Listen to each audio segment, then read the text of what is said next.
అన్ని లెసన్లలో గ్రామర్ రిపీట్గా నామవాచకం, సర్వనామం, విశేషణం, క్రియ, అవ్యయం ఇవే రిపీట్ అయినాయి. మనం నామవాచకం గురించి తెలుసుకుందాం. ఫస్ట్ పేర్లను తెలిపే పదాలను నామవాచకం అంటారు. అంటే పేర్లు అంటే ఎవరెవరు? వ్యక్తులు. వ్యక్తులు అంటే పర్సన్స్, పేర్లు.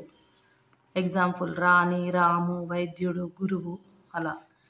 ప్రదేశాలు ప్లేసెస్, గోదావరి, ఆసియా, తెలంగాణ. వస్తువులు థింగ్స్, దానిమ్మ, కలము, ఇనుము. జంతువు నెమలి, గాడిద అలా. నామవాచకము అని అంటే వ్యక్తులు, ప్రదేశాలు, వస్తువులు, జంతువులు. ఫర్ ఎగ్జాంపుల్ సమ్ సెంటెన్సెస్, కొన్ని సెంటెన్సెస్లో మనము నామవాచకాన్ని ఫైండ్ చేద్దాం. లత చాలా మంచిది. ఇక్కడ పర్సన్ ఎవరున్నారు? వ్యక్తి.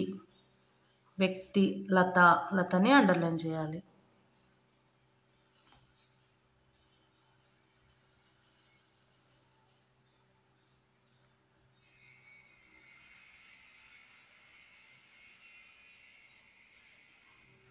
మేము యమునా నది చూసాము. మేము యమునా నది చూసాము.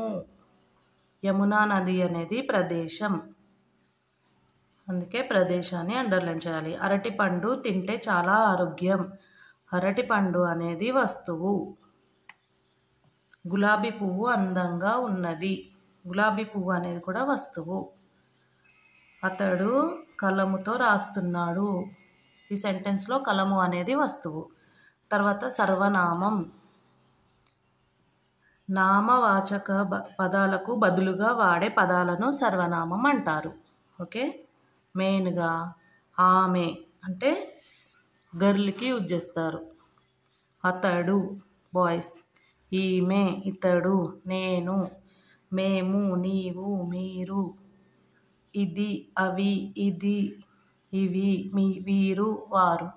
ఇవన్నీ సర్వనామాలు. అంటే నామవాచకానికి బదులుగా ఈ పదాలను ఉపయోగిస్తారు. ఎగ్జాంపుల్స్: రాధ 6వ తరగతి చదువుతున్నది. రాధ 6వ తరగతి చదువుతున్నది. రాధ అనేది పేరు అమ్మాయి కాబట్టి ఆమె. ఆమె చాలా తెలివైనది. గోపి పాఠశాలకు వస్తున్నాడు. గోపి అంటే అతడు. బాలికలు పాఠం చదువుతున్నారు. బాలికలు అంటే ఒక్కరికంటే ఎక్కువ కాబట్టి వారు. మామిడి చెట్టు బాగా కాసింది. మామిడి చెట్టు అంటే అది. బాలురు రాస్తున్నారు. బాలురు అంటే వారు. గులాబీలు చాలా పూసినవి, అవి. తర్వాత విశేషణం. విశేషణం అంటే నామవాచకము, సర్వనామాలను విశేషించు అంటే గుణము, రంగు, రుచి, వాసన లాంటివి తెలిపే పదాలను విశేషణం అంటారు. ఎగ్జాంపుల్స్: మంచి, చెడు, అందంగా, ఎర్రగా, నల్లగా, పుల్లగా, చేదు, కంపు, తెల్లని, కోపిష్టి, పొడవు, సువాసన. ఇలాంటి పదాలన్నీ విశేషణం. అంటే నామవాచకంను, సర్వనామంని విశేషించడం అన్నట్టు. ఫర్ ఎగ్జాంపుల్స్: రాము మంచి బాలుడు. అంటే ఇందులో మంచి అనేది విశేషణం. లలిత అందంగా ఉంటుంది. లలిత అనేది నామవాచకము, అందంగా అనేది విశేషణం. పనసపండు తీయగా ఉంటుంది. పనసపండు అనేది నామవాచకం, తీయగా అనేది విశేషణం. మల్లెపూలు తెల్లగా ఉంటాయి. మల్లెపూలు అనేవి నామవాచకము, తెల్లగా అనేది విశేషణం. అతడు కోపంగా ఉన్నాడు. అతడు అనేది సర్వనామము, కోపంగా అనేది విశేషణం. వేపాకు చేదుగా ఉంటుంది. వేపాకు అనేది నామవాచకము, చేదుగా అనేది విశేషణం. గంగాజలం పవిత్రమైనది. గంగాజలం అనేది నామవాచకము, పవిత్రం అనేది విశేషణం. చిరుత వేగంగా పరిగెడుతుంది. చిరుత అనేది నామవాచకము, వేగంగా పరిగెడుతుంది. వేగంగా అనేది విశేషణం. వారందరూ పొడవుగా ఉన్నారు. వారందరూ అనేది సర్వనామము, పొడవుగా అనేది విశేషణం. కుక్క విశ్వాసం గల జంతువు. కుక్క అనేది నామవాచకము, విశ్వాసం అనేది విశేషణం. ఆమె అందరికీ సహాయం చేస్తుంది. ఆమె అనేది సర్వనామము, సహాయం అనేది విశేషణం. చింతకాయ పుల్లగా ఉంటుంది. చింతకాయ అనేది నామవాచకం, పుల్లగా అనేది విశేషణం. తర్వాత క్రియ. పనులను స్థితులను తెలియజేసే పదాలను క్రియ అంటారు. పనులు, స్థితులు. ఓకే, క్రియ అంటే పని. ఎగ్జాంపుల్స్: వచ్చారు, రాశారు, తిన్నారు, వెళ్ళారు, చూశారు, చేశాను, వండాను, విన్నాను, ఏడ్చింది, పెట్టింది, కొన్నాడు, పట్టాడు. ఇలాంటి పదాలన్నీ పనులు, క్రియ. క్రియావాక్యాలు: రాజా బడికి వెళ్ళాడు. ఇది క్రియ. వెళ్ళాడు అనేది క్రియ, పని.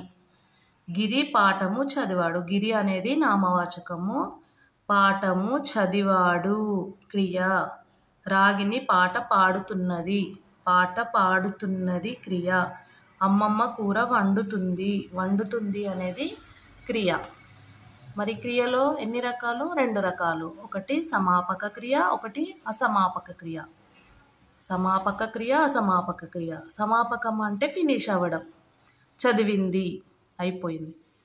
పోయాడు, తిన్నాము, వచ్చాము. అసమాపక అంటే ఫినిష్ కానిది, చదివి, పోయి, తిని, వచ్చి. కంప్లీట్ కానిది, పని. వాక్యాలు ఎగ్జాంపుల్ చూద్దాం. ఆమె బజారుకు వెళ్ళి వచ్చింది. వెళ్ళి అనేది అసమాపక, వచ్చింది అనేది సమాపక. పాప కింద పడి ఏడ్చింది. పడి అనేది అసమాపక, ఏడ్చింది అనేది సమాపక. రవి టీవీ చూస్తూ తింటున్నాడు. చూస్తూ అసమాపక, తింటున్నాడు సమాపక. పిల్లలు రాస్తూ చదువుతున్నారు. రాస్తూ అనేది అసమాపక, చదువుతున్నారు సమాపక. సీత పద్యం చదివి రాసింది. చదివి అనేది అసమాపక, రాసింది అనేది సమాపక. నాన్న బజారుకు వెళ్ళి సరుకులు తెచ్చాడు. వెళ్ళి అనేది అసమాపక, తెచ్చారు అనేది సమాపక. సంధి. గ్రామర్లో సంధి అనేది ఇవ్వడం జరుగుతుంది. సంధి అంటే పై పదములు ఇగో ఇక్కడ నేను ప్లస్ ఇక్కడ, నేనిక్కడ, నేడు, డు. డు అంటే ఊ, ఈ, ఈ. ఈ 2 అక్షరాలు కలిసి డి అవుతుంది. వారు ప్లస్ ఇచ్చట, వారిచ్చట, రి అవుతుంది. వారు, ఊ ప్లస్ ఈ, రి, వారిచ్చట. పై మొదటి పదంలో నేడు చివరి అచ్చు పూర్వస్వరం ఊ. రెండవ పదం ఇక్కడలో మొదటి అచ్చు పర్వస్వరం ఈ. ఊకారానికి ఇకారం ఇచ్చినప్పుడు ఇకారమే నిలబడుతుంది అంటే సంధి జరుగుతుందన్నమాట.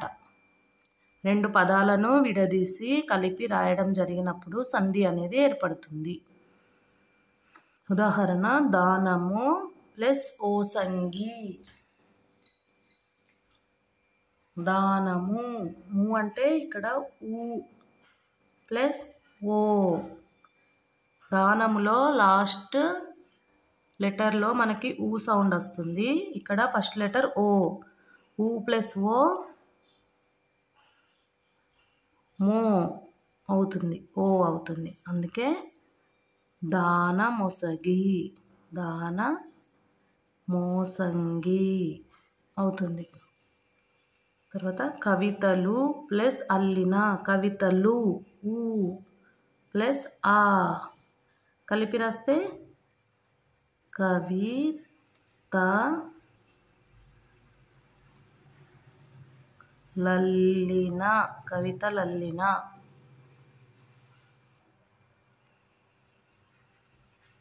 సందులలో ఫస్ట్ వన్ ఉత్వసంధి. ఉత్వసంధి అంటే మొదటి పదంలో ఊ ప్లస్ ఆ, ఊ ప్లస్ ఈ, ఊ ప్లస్ ఊ, ఊ ప్లస్ ఊ. మొదటి పదంలోని చివరి అచ్చు ఊ రెండవ పదంలోని మొదటి అచ్చుతో కలిసినప్పుడు మొదటి పదంలోని అచ్చు ఊ లోపిస్తుంది. రెండవ పదంలోని మొదటి అచ్చు అట్లానే నిలిచి ఉంటుంది. అనగా ఉకారం మీద ఏదైనా అచ్చు వచ్చి చేరితే సంధి తప్పక జరుగుతుంది. దీనినే ఉత్వసంధి అంటాం. ఊ ప్లస్ ఆ ఏమవుతుంది? ఆ. ఊ ప్లస్ ఈ, ఊ అనే లెటర్ లోపిస్తుంది, అంటే సెకండ్ లెటర్ సౌండే వస్తుంది. రాముడు ప్లస్ అతడు, రాముడికి ఊ ఉంటుంది కదా లాస్ట్ లెటర్ సౌండ్ ప్లస్ ఆ, ఊ ప్లస్ ఆ. కానీ మనం ఏం రాస్తున్నాం? రాముడతడు, ఊ అనే సౌండ్ వెళ్ళిపోతుంది. రాముడు ప్లస్ అతడు, రా-ము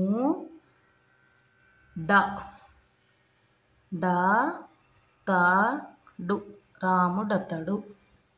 ఇది ఉత్వసంధి.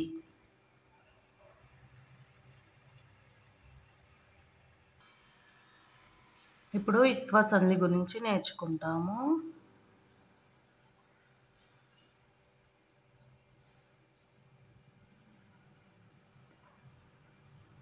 మొదటి పదం చివరి అచ్చు ఇకారము ఈ. ఉత్వసంధికి ఊకారము, ఇత్వసంధికి ఇకారము. రెండు పదాల మొదట్లో అన్ని అచ్చులే వచ్చినవి. ఈ విధంగా ఏమి మొదలైన పదాల ఇకారానికి అచ్చుపరమైనప్పుడు సంధి జరుగుతుంది. కొన్ని చోట్ల ఇట్లా సంధి కార్యం జరగదు. ఆ పదాలను చూద్దాము. ఏమి ఈ ప్లస్ ఆ, ఏమయ్యేది, సంధి జరిగింది. ఇది ఇత్వసంధి.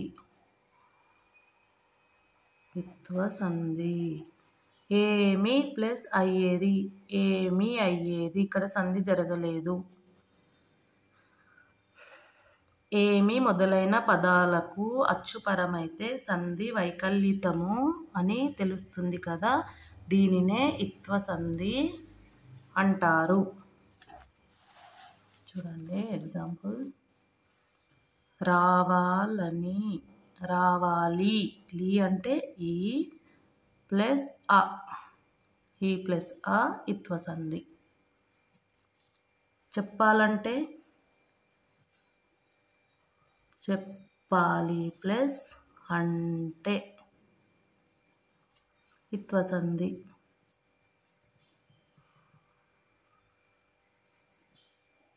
ఓకే. ఒక్కటే, ఒక్కటి ప్లస్ అంటే